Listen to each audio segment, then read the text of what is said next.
हम कोई भी काम करते हैं, हमें असफलता मिलेगी या सफलता मिलेगी, ये निर्भर करता है इन 5 इनविजिबल क्वालिटीज़, अदृश्य शक्तियों पे, अदृश्य चीज़ों पे, जो ये तय करेंगी कि हम अपने काम के अंदर कितनी बड़ी सफलता हासिल करेंगे या हम सफल होंगे या नहीं होंगे।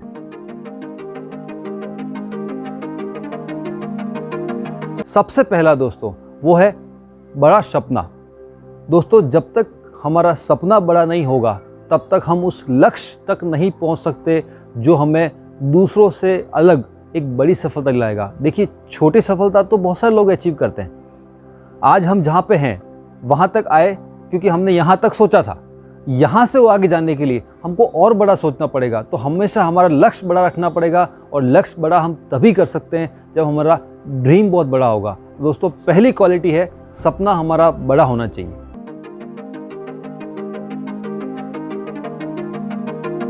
दूसरी जो क्वालिटी है वो सबसे इंपॉर्टेंट है।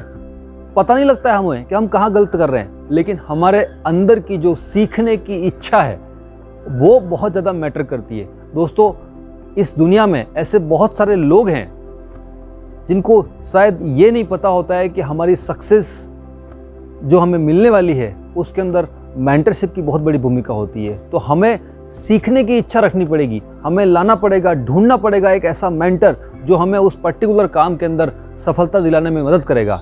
ये दोस्त, ये साथी कोई भी हो सकता है, आपके घर का सदस्य हो सकता है, आप जिस काम को कर रहे हैं वहाँ पे जो आपसे पहले सफल है वो व्यक्ति हो सकता है, या कोई ऐसी पर्सनैलिटी हो सकती है जो कि इस दुनिया में बहुत ज़्यादा सफल है और उनको आप फॉलो करना चाहते हैं। लेकिन उन सब से जो सीखने की इच्छा है वो सबसे ज़्यादा ज़रूरी है। जितनी हमारे अंदर सीखने की इच्छा होगी उसी अनुपात में हम लोग सफलता अचीव कर पाएंगे। दोस्तों,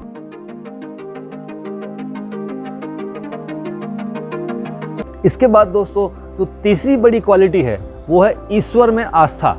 हम लोग कहने को तो कहते हैं कि yes I believe in God, हमें पता होता है, लेकिन जब हम रियली ईश्वर में आस्था रखते हैं दोस्तों, हमें विश्वास होता है कि हम कर सकते हैं, तो वो पावर हम नहीं जनरेट करते, वो गॉड देता है। और देखो दोस्तों, कहीं ना कहीं ऐसे मौके आते हैं जीवन में जहाँ पे हम टोटली फेथ में ऑपरेट करते हैं, और जब वहाँ पे हम जब पूरी तरह से भगवान को समर्पित होते हैं, जब पूरी तरह से गॉड को समर्पण के साथ जब काम करते हैं, तो हमें वो सफलता निश्चित मिलती है। और कई बार ऐसी सफलता मिलती है कि हम खुद उस पर विश्वास नहीं कर पाते हैं कि ये मैंने कैसे कर लिया। तो वो है दोस्तों गॉड की पावर। उस गॉड की पावर को हम लोग यहाँ पे ईश्वर की आस्था बोलेंगे कि ईश्वर की आस्था बहुत ज़रूरी है, और ये वो अदृश्य क्वालिटी है जो कि हमें किसी भी काम के अंदर सफलता या असफलता को दिलाने में मदद करती है।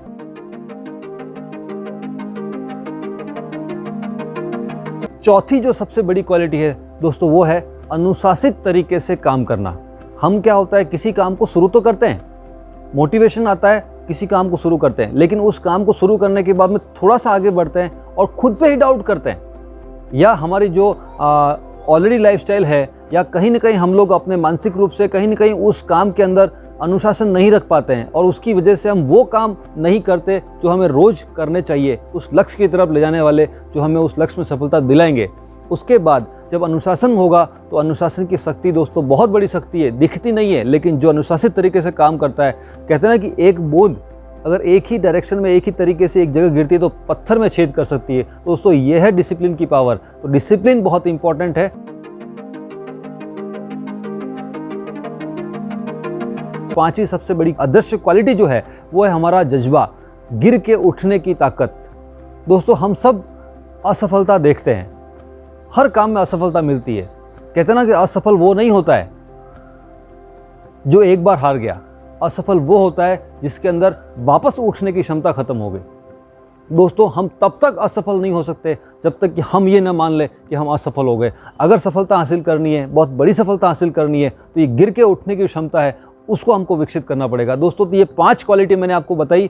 सपना बड़ा होना चाहिए, ईश्वर में आस्था होनी चाहिए, अनुशासित तरीके से काम करना चाहिए, सीखने की इच्छा होनी चाहिए, और गिर के उठने की क्षमता होनी चाहिए। ये 5 क्वालिटी जिस व्यक्ति के अंदर है वो व्यक्ति 100% सफल होगा, 100% सफलता अर्जित करेगा, और उसकी सफलता निश्चित है, उसे कोई नहीं रोक सकता।